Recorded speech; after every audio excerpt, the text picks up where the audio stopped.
बिस्मिल्लाहिर्रहमानिर्रहीम। अस्सलाम वालेकुम। आप देख रहे हैं अलिफ न्यूज़ और मैं हूं आपके साथ माजिद अली। शामिल करते हैं पाकिस्तान और दुनिया भर से ब्रेकिंग न्यूज़ हेडलाइन। तुर्क सदर रजब तैयब एर्दोगान की इसराइल के खिलाफ इस्लामी इत्तेहाद तश्कील देने की तजवीज़। तुर्की के सदर रजब तैयब एर्दोगान ने इसराइल की कार्रवाइयों को तसीब पसंदाना खतरात करार देते हुए कहा है कि इस्लामी ममालिक को इसराइल के खिलाफ एक इत्तेहाद तश्कील देना चाहिए। गैर मुल्की खबरसां इदारे रॉयटर्स की रिपोर्ट के मुताबिक इस्तांबुल में इस्लामिक स्कूल्स एसोसिएशन में एक तकरीब से खिताब में तुर्क सदर रजब तैयब एर्दोगान ने कहा कि इसराइल के तकब्बर और गुंडागर्दी और इसराइली दहशतगर्दी को सिर्फ एक इकदाम इस्लामी ममालिक के इत्तेहाद से रोका जाएगा। उन्होंने कहा कि तुर्किया के मिस्र और शाम के साथ ताल्लुकात की बहाली के हालिया इक़दामात का मकसद इस तरह के तौसीब पसंदाना खतरात के खिलाफ इत्तेहाद है। तुर्क सदर रजब तैयब एर्दोगान ने इसराइल को लबनान और शाम के लिए भी खतरा करार दिया। न्यूज़ रिपोर्ट के मुताबिक रजब तैयब एर्दोगान ने यह बयान फ़लस्तीन के मगरबी किनारे में एहतजाज के दौरान इसराइली फोर्सेस की फायरिंग से तुर्कनजाद अमरीकी शहरी लड़की की शहादत के बाद दिया। उन्होंने तुर्कनजाद अमरीकी शहरी को निशाना बनाने के इसराइली फौज के इक़दाम की मज़म्मत की और कहा कि अब वो मगरबी बैंक और गजा दोनों अतराफ नस्ल खुशी और इन इलाकों में कब्जे का इरादा रखते हैं। एर्दोगान का कहना था कि कल उन्होंने हमारी बच्ची को कत्ल किया और ताहाल 40,000 से जायद बेगुनाह शहरियों को शहीद कर दिया गया, जिनमें 17,000 से जायद बच्चे हैं। उनका मजीद कहना था कि इसराइल बर्बरियत का मुजाहरा करते हुए खून बहा रहा है, चाहे ये बच्चों, खवातीन, नौजवानों या बुजुर्गों का हो। तैयब एर्दोगान का मजीद कहना था कि हमास सिर्फ गजा की जंग नहीं लड़ रही बल्कि पूरी इस्लामी दुनिया बशमूल तुर्की की जंग लड़ रही है। तुर्क सदर ने कहा कि तमाम मुसलमान ममालिक को इसराइल के गैर आलानिया कब्जे के खिलाफ एक मौक़िफ़ अपनाना चाहिए। खबर के अगले हिस्से में बात करते हैं गजा समेत दीगर मकबूजा फ़लस्तीनी इलाकों में इसराइली जारहियत को 11 माह मुकम्मल हो चुके, मगर अमरीका और इक़वाम मुत्तहिदा समेत तमाम बैनुल-अक़वामी क़ुव्वतें सहूनी रियासत को हमले रोकने पर मजबूर ना कर सकीं। गैर मुल्की मीडिया की रिपोर्ट्स के मुताबिक गजा में इसराइली हमलों को 11 माह हो गए। जंग के नतीजे में इसराइली फौज अब तक 41,000 फ़लस्तीनी को शहीद और 1 लाख के करीब फ़लस्तीनी को जख्मी कर चुकी है। इसराइली हमलों के नतीजे में 90% से ज़्यादा फ़लस्तीनी बेघर हो चुके हैं। मीडिया रिपोर्ट्स के मुताबिक इसराइल ने गजा में कार्रवाई करते हुए हमास के मज़ीद 2 कमांडर शहीद कर दिए। खबर के अगले हिस्से में बात करते हैं लबनान के अंदर हमले के लिए तैयारी कर रहे हैं, इसराइल ने खबरदार कर दिया। गैर मुल्की मीडिया की रिपोर्ट्स के मुताबिक इसराइल के चीफ ऑफ स्टाफ ने बयान जारी करते हुए कहा कि हमारी तवज्जो हिजबुल्लाह से मुकाबले पर मरकूज है, लबनान के अंदर हमले की तैयारी कर रहे हैं। हालिया महीनों में हिजबुल्लाह से वाबस्ता मुतअद्दिद अफराद मारे गए। इसराइली आर्मी चीफ का मजीद कहना था कि इसराइली फौज गोलान की पहाड़ी इलाकों और शुमाली इलाकों की आबादी को दरपेश खतरात को कम करने की कोशिश कर रहे हैं। इससे कबल इसराइली फौज ने जनूबी लबनान पर शदीद फ़ज़ाई हमले किए। इस दौरान में कई कस्बों को निशाना बनाया गया, जबकि इसराइली तोपखानों ने भी शदीद गोलाबारी की। हिजबुल्लाह की जानिब से जनूबी लबनान से किए जाने वाले हमलों में मरकजी तौर पर इसराइली फौजी ठिकानों को निशाना बनाया जाता है। हिजबुल्लाह का मौक़िफ़ है कि ये हमले गजा में जारी मुज़ाहमत की सपोर्ट में कर रहे हैं। वाज़ेह है कि गजा में 7 अक्टूबर 2023 से जारी इसराइली हमलों के बाद से इसराइल और हिजबुल्लाह के दरमियान शुरू होने वाले इस तसादम में अब तक लबनान में कम अज़ कम 610 अफराद जाम हक हो चुके हैं। इनमें से हिजबुल्लाह के 394 अरकान और 135 शहरी शामिल हैं। दूसरी जानिब इसराइली हुकाम का कहना है कि इन हमलों में 24 इसराइली फौजी और 26 शहरी मारे गए हैं।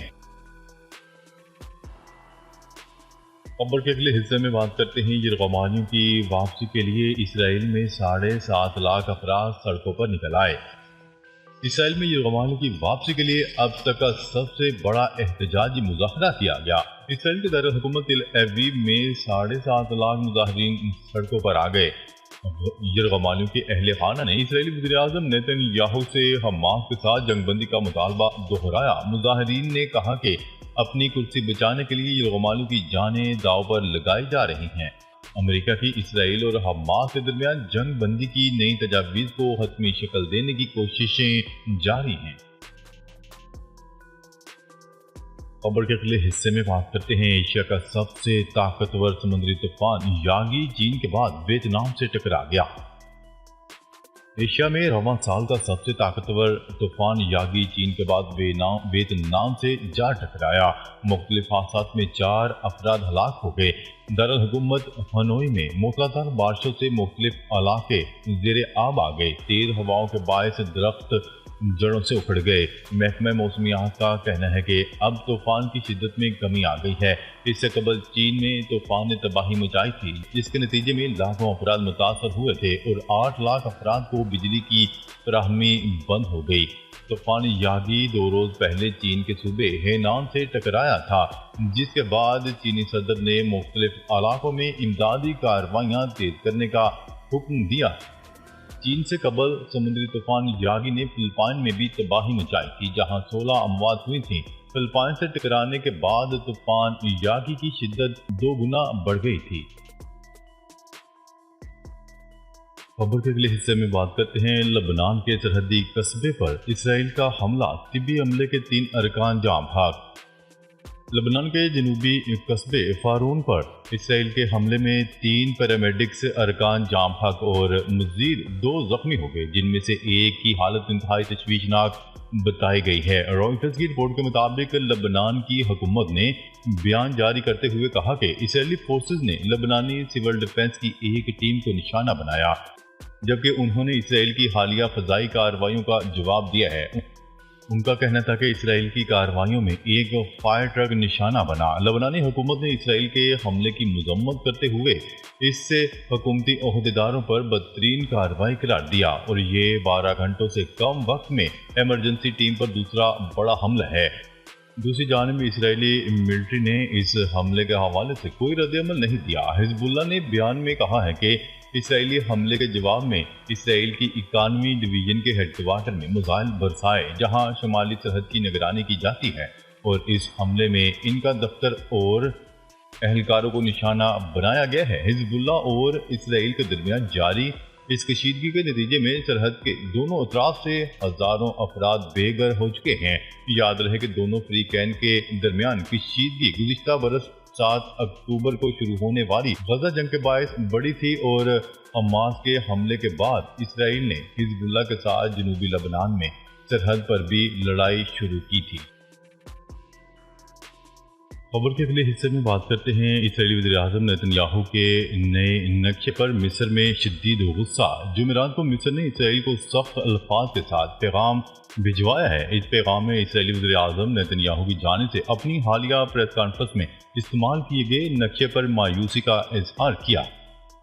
इसराइली खबरसार इदारे की रिपोर्ट के मुताबिक कहा गया है कि काहिरा इस नक्शे को दोनों ममालिक के दरमियान कैंप डेविड अमन मुआहिदे की खिलाफ वर्जी के तौर पर देख रहा है। काहिरा ने मिस्र और फलस्तीन की सरहद पर वाक़या फिलाडेल्फिया महवर को नक्शे पर फौजी जोन के तौर पर जाहिर करने पर अपने अदम एतमानान का इजहार किया और कहा कि ये रवैया ताल्लुकात में तनाव का बायस बन सकता है। मेजर जनरल स्टाफ असामा महमूद कबीर, जो एक फौजी और स्ट्रेटजिक माहिर और मिस्र के कमांड एंड स्टाफ कॉलेज के मशीर भी हैं, ने अल अरबिया और अल हदीस को दिए गए अपने बयान में कहा कि फिलाडेल्फिया कॉरिडोर, जिसकी लंबाई 14.5 किलोमीटर से 1979 में दोनों मुल्कों के दरमियान तय पाने वाले कैंप डेविड मुआहिदे के मुताबिक इस कॉरिडोर को गजा की पट्टी को मिस्र से अलग करने वाला एक बफर जोन तस्वर किया गया था। ओस्लो 2 के नाम से एक और मुआहिदा 1995 में हुआ। इस मुआहिदे में फ्रीकैन ने गजा की पट्टी के दरमियान इस कॉरिडोर को महफूज और बफर जोन के तौर पर रखने पर इत्तेफाक किया था। खबर के अगले और आखिरी हिस्से में बात करते हैं पीटीआई जलसा, इस्लामाबाद के दाखिली रास्ते बंद। पाकिस्तान तहरीक इंसाफ आज इस्लामाबाद में संगजानी के मुकाम पर जलसा कर रही है। ताहम जलसे से कबल वफाकी दारुल हुकूमत के दाखिली रास्ते कंटेनर लगाकर बंद कर दिए गए हैं। न्यूज़ रिपोर्ट के मुताबिक पाकिस्तान तहरीक इंसाफ आज इस्लामाबाद में संगजानी के मुकाम पर जलसा आम कर रही है, जिसमें शिरकत के लिए मुल्क भर से कारकुनान के काफिले जलसागाह की जानिब रवां दवा है। ताहम हफ्ता और इतवार की दरमियानी शब वफाकी दारुल हुकूमत के दाखिली रास्तों को कंटेनर लगाकर बंद कर दिया गया, जबकि इंतजामिया ने वाज़ेह कर दिया है कि पीटीआई ने شرائط کی خلاف ورزی کی تو منتظمین کے خلاف سخت ایکشن لیا جائے گا۔ ناظرین، اب تک کے لیے اتنا ہی۔ مزید خبریں لے کر بہت جلد آپ کی خدمت میں حاضر ہوں گے۔ تب تک کے لیے اپنا خیال رکھیے گا۔ اللہ نگہبان۔